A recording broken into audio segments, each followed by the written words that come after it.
Tapi Pak Ali Masud juga tidak mau, sudah tidak ragu. Tidak mau ragu gitu. Dan setelah itu tidak bisa saya hubungi. Tidak bisa saya telepon, saya WA nggak balas. Dan WA-nya masih saya simpan. Saya bercoba, berjuang, walaupun tidak berjuang.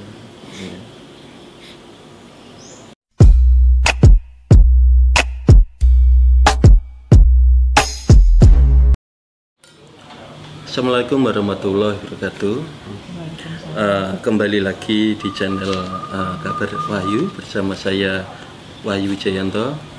Hari ini saya bersama dengan Haji Mugiono MH, calon Bupati Demak tahun 2020-2024 yang diusung Partai Gerindra dan Partai Nasdem. Sebagaimana kita ketahui, beliau akan didampingi Muhammad Bahrudin atau Gus Bad dalam Pilgub 9 Desember nanti. Ada beberapa hal yang akan saya tanyakan dalam kesempatan ini. Mudah-mudahan bisa menjadi tambahan informasi untuk seluruh warga Demak yang akan menyambut pesta demokrasi pemilihan Bupati dan Wakil Bupati 9 Desember 2020. Apa kabar Pak Mugi? Alhamdulillah sehat, baik. Akhirnya kita bisa ketemu di dalam kesempatan yang baik ini. Amin, amin. Ada beberapa pertanyaan yang ingin saya tanyakan ke Pak Mugi. Mudah-mudahan bisa menjadi tambahan informasi untuk seluruh warga Demak sebelum coblosan nanti, Pak. Iya. Saya kan sudah lihat YouTube Pak Mugi, akhirnya tetap maju walaupun tidak mendapatkan rekomendasi dari PDIP. Ceritanya bagaimana, Pak? Ya begini Mas, kami ini sebenarnya dari awal kan tidak punya cita-cita untuk mencalonkan sebagai Bupati Demak, itu tidak ada.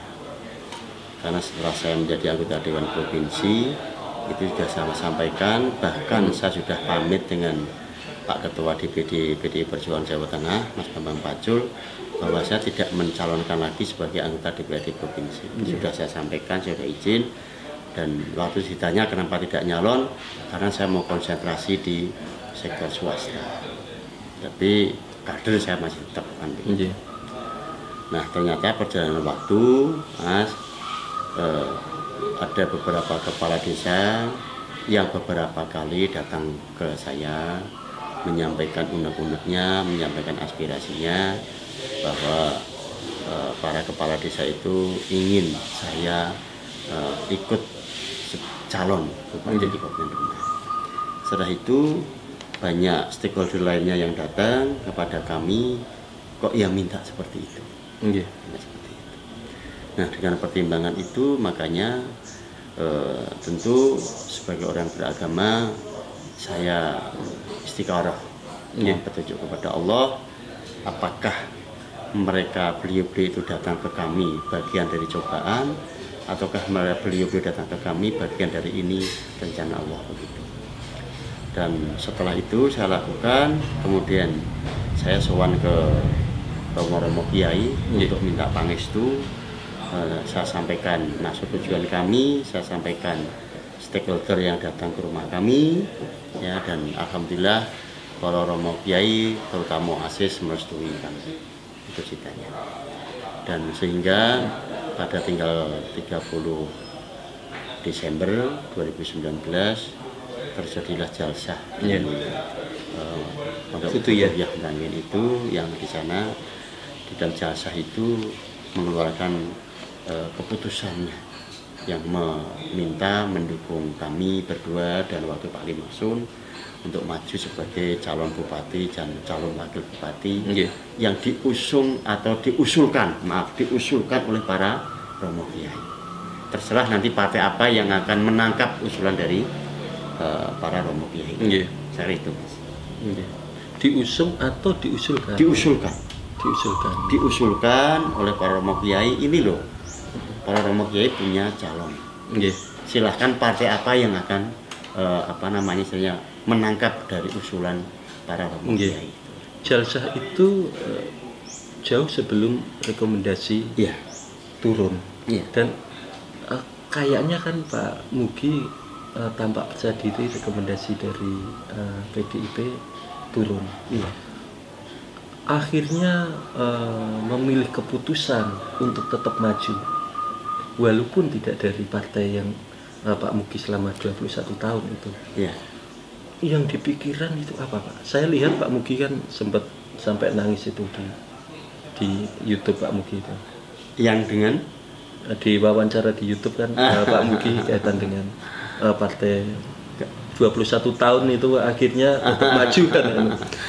Apa Pak yang di pikiran terdalam jenengan sehingga memutuskan untuk tetap maju walaupun tidak dari PDIP, selain dorongan-dorongan dari para romo kiai, para kades dan seluruh stakeholder tadi?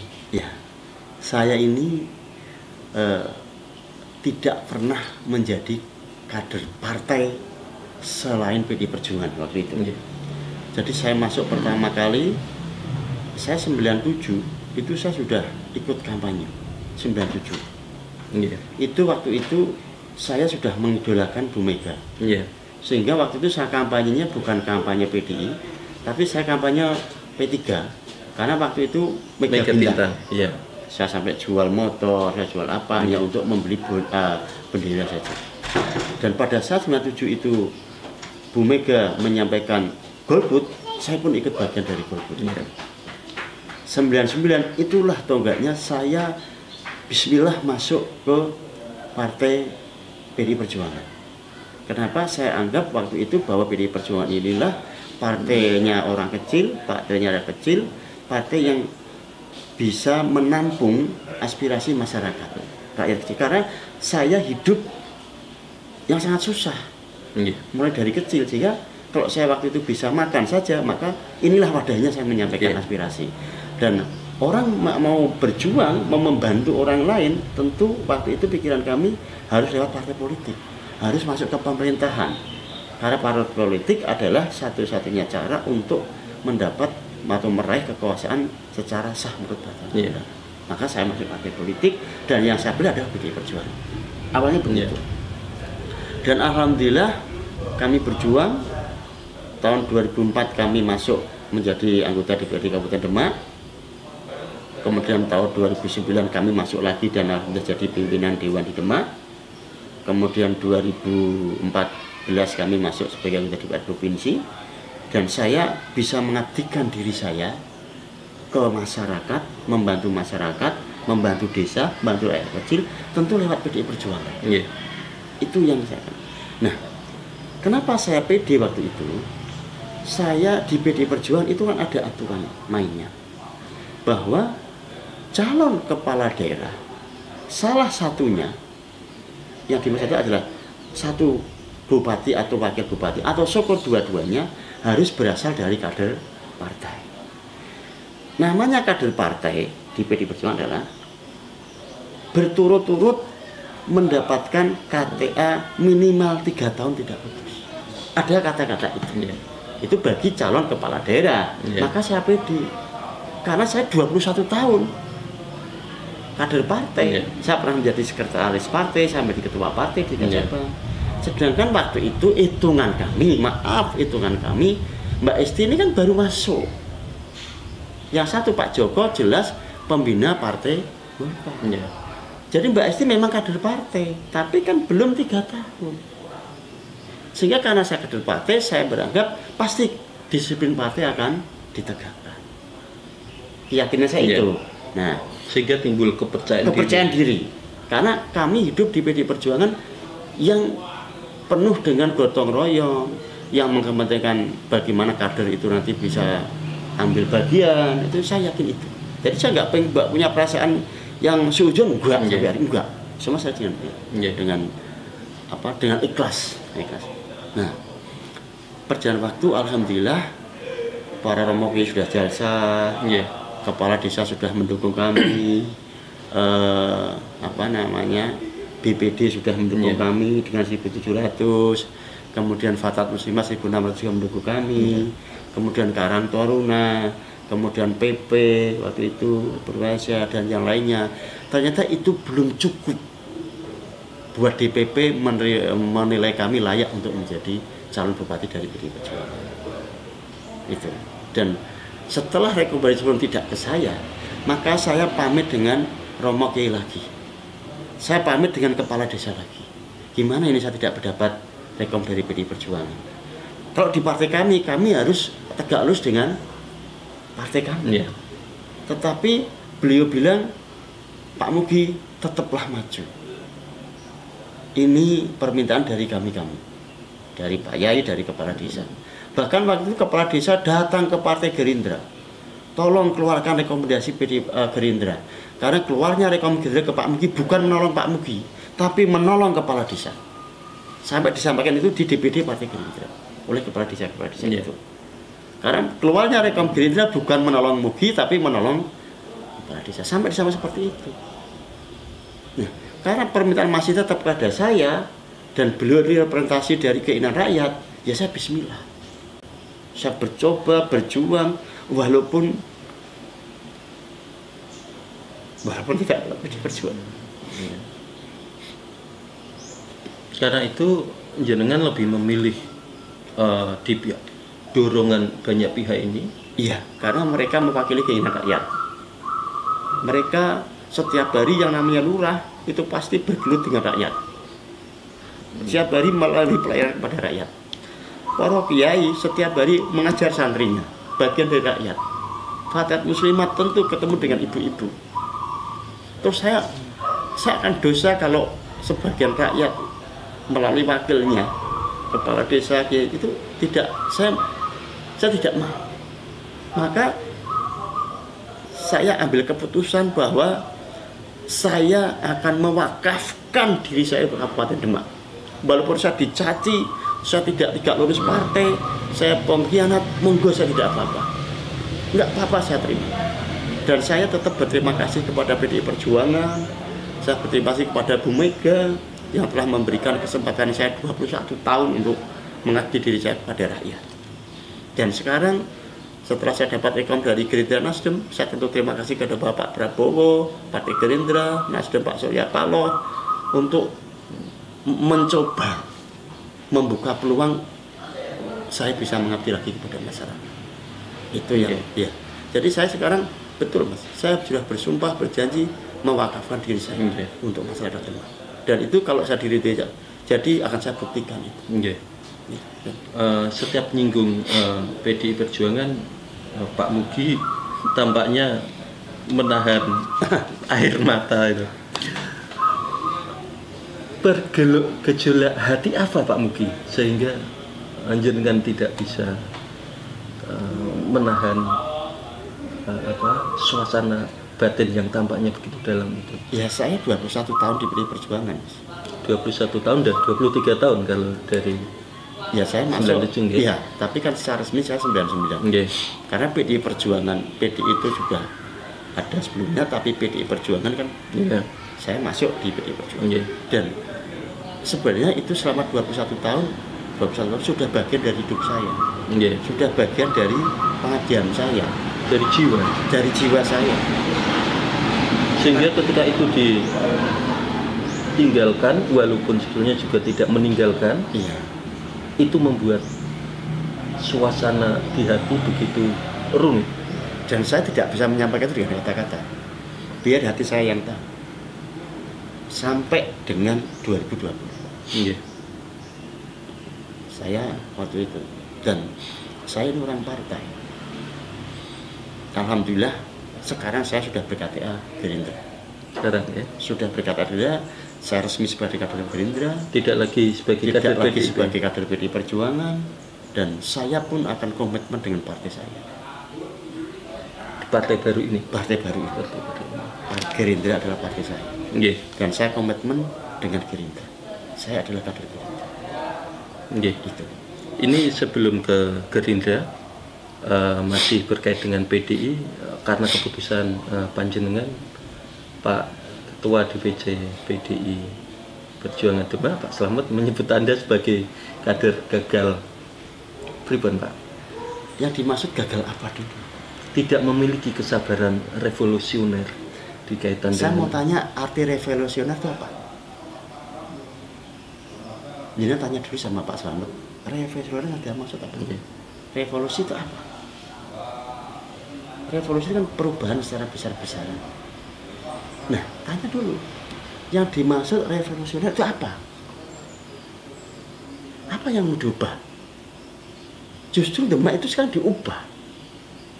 Demak itu sudah bagus, Mas. Sekarang bagus iya. Tapi dengan banyaknya stakeholder datang ke tempat saya, mereka minta harus diubah. Apanya diubah? Kok mereka datang ke saya untuk minta mengubah? Justru kami diminta oleh stakeholder untuk merevolusi, untuk mengubah ini. Mengubah Demak? Mengubah Demak yang sekarang masih ada beberapa hal yang bisa diubah. Mereka datang ke kami. Jadi kalau kami gagal kemudian tidak merevolusi, loh tanya Pak Slamet. Apa artinya revolusi itu? Jenengan bukan semata-mata pindah untuk mengejar Enggak, kekuasaan, Mas. bukan ya? Bukan. Saya kan bilang, saya sudah pamit sama Pak Ketua DPD. Sudah tidak mau berpolitik, tapi saya tetap kader partai. Buktinya kan mereka datang ke saya meminta. Nggih. Ada jasa. Itu loh Mas. Nggih. Dan setelah kemarin Pak Ali ke sana, saya sudah sowan. Tim saya sudah sowan ke Romo Kiai lagi. Tetap berpegangan pada jasa. Ini Mas. Jadi ini yang membuat saya kuat. Adapun informasi di luar seperti apa, itu bagian dinamika politik saja. Tidak masalah buat saya. Ini kita bukan bicara menang dan kalah, bukan ya? Bukan, saya nggak bisa menang kalah. Dan saya juga tidak menanyakan dan tidak menanyakan menang atau kalah. Dan jangan ditanyakan itu. Itu haknya Allah nanti yang menentukan. Haknya Allah. Apa sejauh ini adalah pertarungan politik terbesar Pak Mugi? Kalau ini pertarungan terbesar, saya enggak. Sejauh ini? Enggak. Orang politik sudah biasa. Biasa, tetapi Pak Mugi selama 21 tahun kan bertarungnya juga dengan bendera yang sama. Ya kan sama saja, tata caranya sama. Bagaimana kita bertarung dengan ini? Hanya saja ini bagian dari tanggung jawab saya terbesar selama saya masuk ke tanggung jawab terbesar karena saya lahir dari jasa, saya lahir dari permintaan kepala desa, saya lahir dari BPD, saya lahir dari Fatah dan sebagainya, yang selama ini belum pernah saya rasakan, yang selama ini beliau belum menyerahkan tanggung jawab itu kepada kami, dan ada dokumennya semua, itu serahkan kepada kami. Itu. Mudah-mudahan yang kaitan dengan PDIP bisa terjawab nih Pak, yang ini ya. Jadi begini, saya tidak sampai hati ini demi Allah, saya tidak punya rasa suudzon dengan PDI Perjuangan, saya tidak punya penilaian negatif terhadap enggak. Ini kan bagian dari bagaimana kita punya wadah, punya cara untuk mengabdikan diri kepada masyarakat saja. Gitu. Sebelum wawancara ini, saya kan ketemu dengan Kiai Maksum, yang dulu berduet dengan Pak Mugi. Baliho sudah bertebaran, orang-orang Demak juga sudah tahu Pak Mugi dengan Pak Kiai Maksum, tetapi kemudian di tengah jalan berpisah. Sebetulnya apa yang terjadi Pak? Kalau Pak Kiai Maksum kemarin kan menyebut ada kesepahaman yang sangat prinsip. Barangkali kami, saya dan seluruh warga Demak ini ingin mengetahui apa sebenarnya yang terjadi Pak. Kalau saya ditanya, justru saya tidak tahu permasalahannya apa. Demi Allah saya tidak tahu. Kenapa? Tanggal 3 Juli malam itu saya sebagian kepala desa, Pak Yali Maksun, Pak Makskuri, Ketua Gerindra, itu kita ngobrol bareng di rumahnya beliau, di rumahnya Yai Maksud. Kita menyamakan persepsi yang kemarin mungkin ada perbedaan. Tanggal 3 Juli malam. Jumat malam 1. Dan di malam itu, kalau kepada beliau sudah dinyatakan selesai. Ada perbedaan. Iya, misalkan ada kita harus kemana kan sudah selesai. Dan malam itu kepala desa bilang sudah selesai, tidak ada masalah. Berarti kita harus kompak jalan. Saya yang orang awam mengatakan sudah tidak ada masalah. Itu ya, sudah tidak ada masalah. Selesai. Alhamdulillah Sabtu pagi tanggal 4 kami bersama-sama mengambil rekom Gerindra. Gerindra. Alhamdulillah kemudian 3 hari berikutnya kami dapat undangan dari Nasdem kalau rekom Nasdem itu turun tanggal 11. Oh, nggih. Nah, tetapi tanggal 4 kami terima rekom Gerindra, tanggal 5 itu DPP P3 Pak Sekjen kemudian Gus Arwani itu pengen ketemu dengan Rois Suriah dan Tanfidiyah PCNU Demak untuk menanyakan apakah NU ini mendukung Pak Mugyali. Dan kesepakatan pertemuan itu di pondoknya Yi Haris Sodako Bugen. Setelah mau ada acara itu, saya siang sowan ke pondok, kami kondisikan, tapi hari itu Yai Maksud saya WA sudah nggak bales. Tanggal 5. Saya telepon juga nggak bisa. Sehingga jam 5 sore ada pertemuan yang rawuh Sekjen P3, Gus Arwani, Gus Yasin Wagub, kemudian Abah Zain, Surya PCNU Demak, Pak Aminuddin selaku Tanfidiyah, rawuh semua. Tapi Pak Ali Maksud juga tidak mau, sudah tidak rawuh. Tidak mau rawuh itu. Dan setelah itu tidak bisa saya hubungi. Tidak bisa saya telepon, saya WA nggak balas. Dan WA-nya masih saya salahkan semua. Nah, akhirnya sampai tanggal 11 harinya 1 rekom turun Nasdem, beliau sudah nggak mau rawuh lagi ngambil. Tanpa ada komunikasi. Mulai tanggal 5 tadi. Tanggal 5. Saya datang sudah beliau nggak ada di rumah. Sampai saya datang dengan lurah, saya di dalam mobil, coba Pak Lurah jenengan masuk dulu nanti, nggak ada. Nah, saya tidak bisa klarifikasi sampai hari ini. Dan sampai hari ini kami juga belum melihat surat pengunduran dirinya beliau. Toh dengan demikian, saya juga tidak punya rasa suudzon sama beliau. Tak anggap ini sudah selesai. Kemudian saya ada info lagi, ada kabar, bahkan ada gambar beredar, ternyata beliau ikut nyalon sendiri sebagai bakal calon bupati dengan Pak Mahmud. Ya monggo, haknya beliau. Dan saya waktu itu diundang, ditimbali ke DPP Gerindra maupun Nasdem, diminta untuk mencari wakil. Alhamdulillah masih dipercaya oleh partai dan terbukti. Jadi kalau jenengan tanya tentang saya nggak tahu. Tanggal 3 Juli Jumat malam Sabtu itu kok kayaknya sedemikian krusial apa Pak yang namanya itu? Jadi gini Mas, tanggal 3 Juli sore itu saya sama Yai Maksud sowan Abah Zain. Sowan menyampaikan rencana P3 mau ketemu itu. Masih berdua di tempatnya Abah Zain, saya telepon kepala desa kok nanti malam minta mau ngopi. Loh, mau ngopi. Lah ngopinya di mana gitu.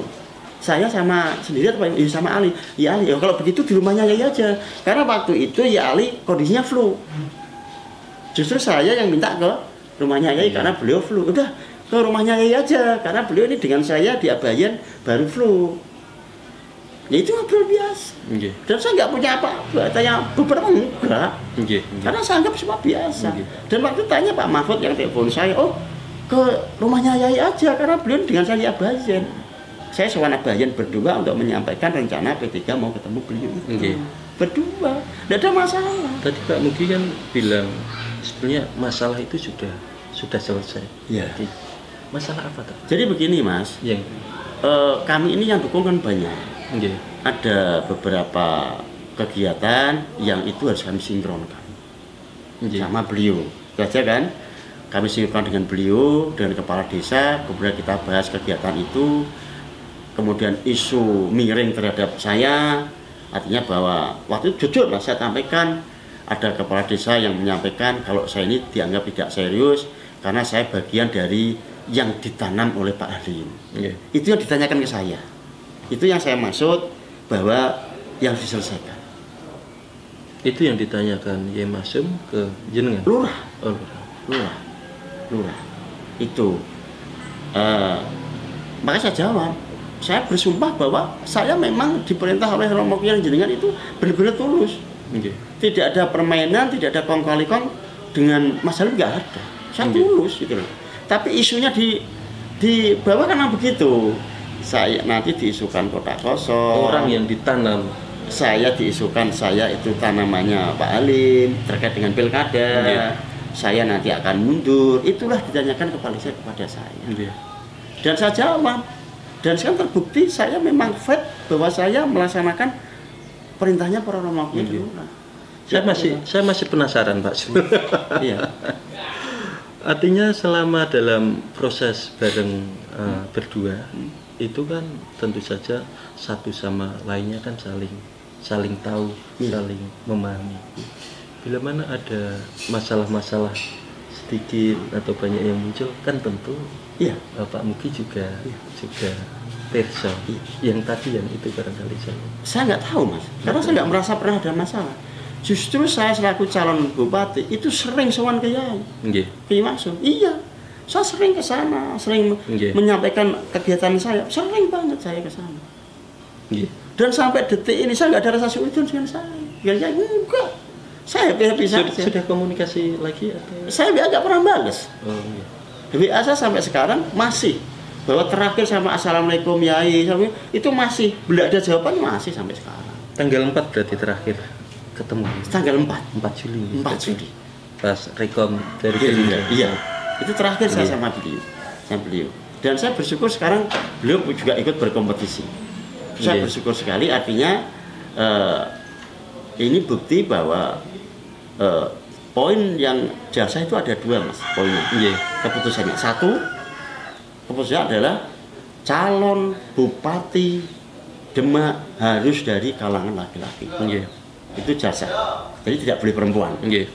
Dua, mengajak umat hadirin memilih calon bupati Mugiono dan calon wakil bupati Ki Haji Ali Maksum. Iya. Artinya poin yang kedua ini betul sekarang bahwa saya tetap di calon bupati, beliau tetap di calon wakil Nggih. bupati. Nggih. Itu kan jalsah. Nggih. Tapi jalsah yang pertama perlu diketahui disepakati bahwa calon bupati dari kalangan laki-laki, tidak boleh perempuan. Hasil jalsah 30 Jalsah. Desember 2019. 30%. Nggih. Itu harus diketahui oleh warga Demak Mas. Nggih. Jadi jangan saya difitnah. Nggih. Dan saya ada dokumen tertulisnya, saya juga ada dokumen elektroniknya, pernyataan Yihani Muslih bahwa tidak boleh perempuan. Ada dokumennya. Dan dokumen itu banyak tersebar di media sosial. Iya. Karena itu dokumen yang asli, yang sah, Mas. Hasil Nggih. jalsah. Itu aja. Saya ingin menanyakan hal lain, Pak. Iya, Mong. Ya saya kayak artis saja sekarang, didata oleh anak saya, oleh teman-temannya itu setiap hari itu nanti setiap tanam benih tercukupi, setiap pupuk bisa terpenuhi, setiap panen ya harga jualnya kekuasaan itu dekat dengan korup. Kekuasaan dekat dengan keserakahan.